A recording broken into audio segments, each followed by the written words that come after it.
Doctor को कैसे पता? इसके साइंस को समझना ही होगा, नहीं तो आप बहुत नुकसान कर बैठेंगे। वो बोलते हैं कि हमें ये देखना है कि आपकी बॉडी में कैंसर है कि नहीं। कैसे देखेंगे? ये बॉडी ट्रांसपेरेंट तो है नहीं। तो एक थ्योरी बना ली गई है कि कैंसर के सेल ज़्यादा शुगर खाते हैं, ग्लूकोज खाते हैं। इसका कोई बेसिस नहीं है वैसे। तो कैसे पता चलेगा कि कौन से सेल ज़्यादा शुगर खा रहे हैं? उसके लिए आपके बॉडी में शुगर यानी कि ग्लूकोज इंजेक्ट कर देते हैं। जब शुगर इंजेक्ट करते हैं तो ये देखने की कोशिश करते हैं कौन सा वाला सेल हड़प रहा है, ज़्यादा शुगर खा रहा है। लेकिन वो खाएगा तो हमें कैसे पता चलेगा?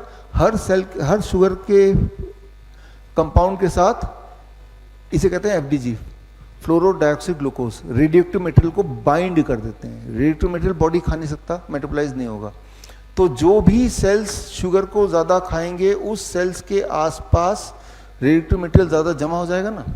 और ये रेडियोएक्टिव मटेरियल आप एक्सरे से उसको देख सकते हैं कि कहाँ कहाँ रेडियोएक्टिव मटेरियल ज़्यादा जमा है। जहाँ रेडियोएक्टिव मटेरियल ज़्यादा जमा है यानी कि वहाँ शुगर ज़्यादा यूटिलाइज हुआ है, यानी कि वहाँ शुगर खाने वाले सेल ज़्यादा है। तो यानी कि जितनी जगह चमक दिखाई देगी उतना सारा कैंसर। यहाँ 3 जगह चमक दिखाई दे रही है तो डॉक्टर इस वाले को देख के बोलेगा आप 3rd स्टेज कैंसर पेशेंट हैं। यहाँ 4 जगह चमक दिखाई दे रही है, डॉक्टर बोलेगा 4th स्टेज कैंसर पेशेंट है। तो इस तरह से डॉक्टर देख के बताता है कि कैंसर है कि नहीं है। अब यहाँ पे मेरी बात समझिए, क्या ये ज़्यादा चमकना का मतलब वाकई में कैंसर होता है? पिछले 1 घंटे से ऊपर से मैं बात लगातार मुंह से बोल रहा हूँ, तो यहाँ के सेल्स मेरे ज़्यादा यूटिलाइज हो रहे हैं, बोल रहा हूँ ना। अगर मैं अपना पेट स्कैन कराऊंगा तो बहुत चांसेस है कि यहाँ पे चमक देगी, बिकॉज ये सारे सेल हंग्री हैं, ये शुगर ज़्यादा खींचेंगे। तो डॉक्टर क्या बोलेगा? आपकी यहाँ चमक दिख रही है तो आपको तो ओरल कैंसर है। मैं तो बोलूँगा मुझे तो कोई दिक्कत नहीं है, तो डॉक्टर बोलेगा हो जाएगी, नहीं है तो। अब इसका क्या जवाब है? अब तो मैं घबरा गया, जैसे अनिता जी घबरा गई, हो भी सकता है ना। तो बोलो क्या करूँ, क्या करना है, क्या करना है? अब वो बोलेगा रेडिएशन करना है, कीमोथेरेपी, सब कुछ मैं मानूंगा फिर वो, है ना। हो जाएगा तो इसका कोई आंसर तो नहीं है, वो तो भविष्य हमने देखा नहीं है ना। फॉर एग्जाम्पल, अगर आप साइकिल चला के जाएंगे पेट स्कैन कराने के लिए तो आपके प्रोस्टेट में जो पार्ट ज़्यादा एक्सरसाइज होता है वहाँ पे कैंसर दिखाएगा।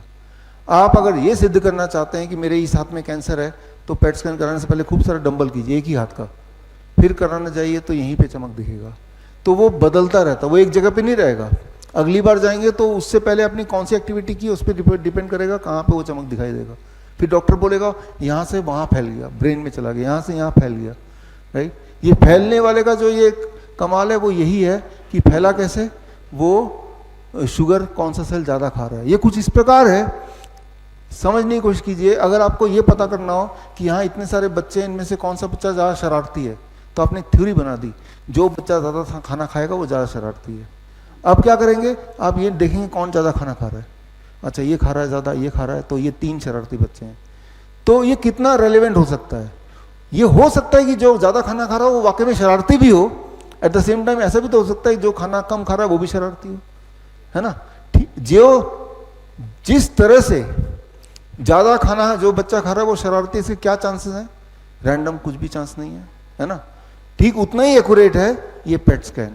एक तरफ तो ये हो गया, इसलिए नहीं कराना चाहिए। दूसरा, पेट स्कैन के बहाने रेडियोएक्टिव मटेरियल आपने अपने ब्लड के अंदर डाल दिया। बचपन में क्लास 8th में आप सबने पढ़ा है कि रेडियोएक्टिव मटेरियल कॉजेज कैंसर, नहीं तो दोबारा पढ़ लीजिए। आपने जो पेट स्कैन के लिए जो कंसेंट फॉर्म साइन किया था उसमें लिखा है, पढ़ के देखिए, कि 1 हफ्ते तक छोटे बच्चे के आसपास नहीं जाइए और प्रेग्नेंट वुमन के साथ पास में मत जाइए, क्योंकि आपकी बॉडी में रेडियोएक्टिव मटेरियल है, उनको कैंसर हो सकता है। अगर आपके आसपास कोई आदमी आएगा, बच्चा आएगा, उसको आपके रेडियोएक्टिव मटेरियल से कैंसर हो सकता है, तो क्या उसी रेडियोएक्टिव मटेरियल से आपको खुद को कैंसर हो सकता है कि नहीं हो सकता है? हो सकता है ना। और वो भी लिखाएगा आपको भी हो सकता है, लेकिन आंख बंद करके आप साइन कर देते हैं। तो मैं ये बोलना चाह रहा हूं कि पेट स्कैन एक फैक्ट्री है कैंसर प्रोड्यूस करने के लिए, ना कि डायग्नोस करने के लिए। इसीलिए पेट स्कैन को आधार मत मानिए और ये कराइए भी मत। जितनी बार आप पेट स्कैन कराएंगे उतनी बार आप ज्यादा प्रोन है कैंसर बनाने के लिए। ओरिजिनली आप कैंसर पेशेंट थे ही नहीं कभी, लेकिन इसकी वजह से कैंसर पेशेंट बन गए। बड़ी से बड़ी बीमारी का आसान से आसान इलाज घर बैठे ही हो सकता है। अधिक जानकारी के लिए कांटेक्ट करें nearest doctor BRC clinic @home।